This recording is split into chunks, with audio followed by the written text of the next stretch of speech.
All right, Nick. You know what? It is time to lawyer up. Now, where we are in the game right now, we've got Davon and we've got John on the block. Now, we still have the veto to happen, so we don't necessarily know who's going home, but we know who's on the block right now. There's a decent chance that one of these two house guests could be going home. So, we're each going to represent a house guest. Yes. And make a very compelling case for our house guest to stay in the house. My client is going to be John. Mm-hmm. My client will be Davon. And just like being a real lawyer, sometimes you don't agree with what your client is doing or has done, but you still need to defend them. Wait, hold on. The jury's not in the room right now, are they? I don't think so. All right, let's bring in the jury. Let's bring in the jury. So, yes, I'm going to represent John to stay in the house. Ladies and gentlemen of the jury, John's a simple dentist. I mean, the man at times can barely string a sentence together. Mm-hmm. All right? He's not a threat. He's not a threat to anybody in the house. He's not a threat to you.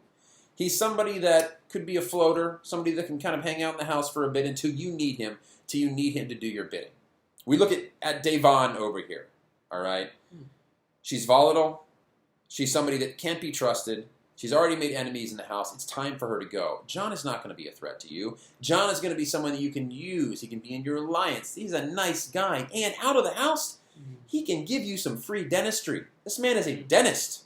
You want pearly whites that are nice? You want to be friends with John. Davon, too volatile, made too many enemies. It is time for her to go. My client, John, needs to be safe. The judge is up there. Oh, sorry. I would like to cross-examine one of our clients, John. John, did you or did you not throw the competition? I guess I'll speak for my client. He did throw the competition. Yeah.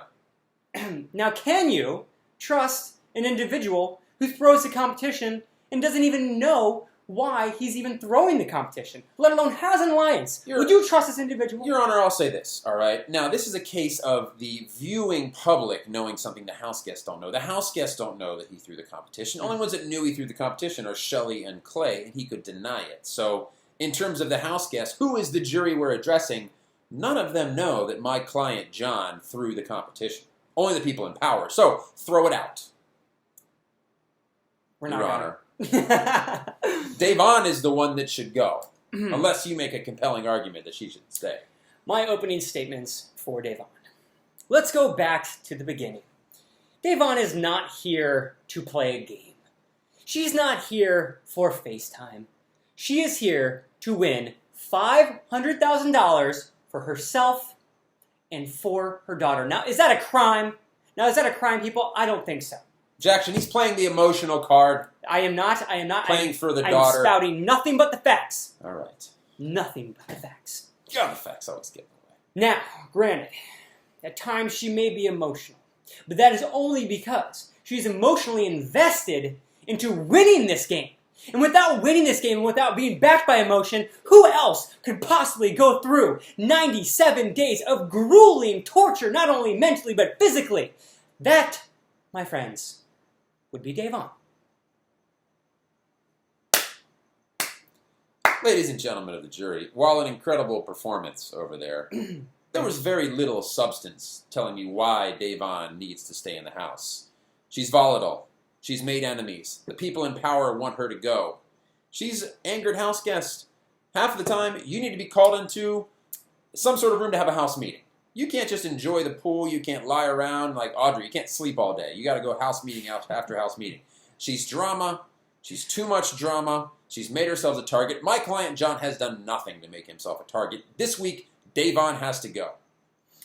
Unanimous eviction. I call for unanimous eviction. Your Honor. I don't think you have to raise your hand. I don't know, though. This is the first time we're doing this. Yeah. This is the first time I've actually been in court. Figure this out defending later, anybody. So. Yeah. I mean, you might. I'm just saying. I don't know. I actually don't know. Your Honor? Okay, I shall go on. Now, while Davon may be forward with what may be on her mind, she is certainly an honest individual. There has been no lying upon my client. And lying in the Big Brother house is nothing more than a sure bet to find your way out the following week. Therefore, not only is she good investment for the other candidates here, the other house guests, which she has done nothing wrong either, other than showing her true testament for winning Big Brother. My client is innocent. She's innocent. She's innocent. What is she in? Is it a crime too? She's being charged. What? She should not go home. Okay. Wow. I don't know what happened. These murder charges. What are the charges against our clients? Being evicted. Yeah. Okay. Well, listen. Everybody lies in the Big Brother house. We know what's going to happen. So I would say, and we'll find out what happens. But I would say, you, the jury, get rid of Davon, not my client, John. Thank you very much. Maybe we can bill them for this time too. What do you Absolutely. think? $400 an hour. So there we go. That was our lawyer up segment right there. We'll see what happens next week. See who stays, see who goes. I hope we made a compelling case for one of them to stay. See who is guilty of eviction.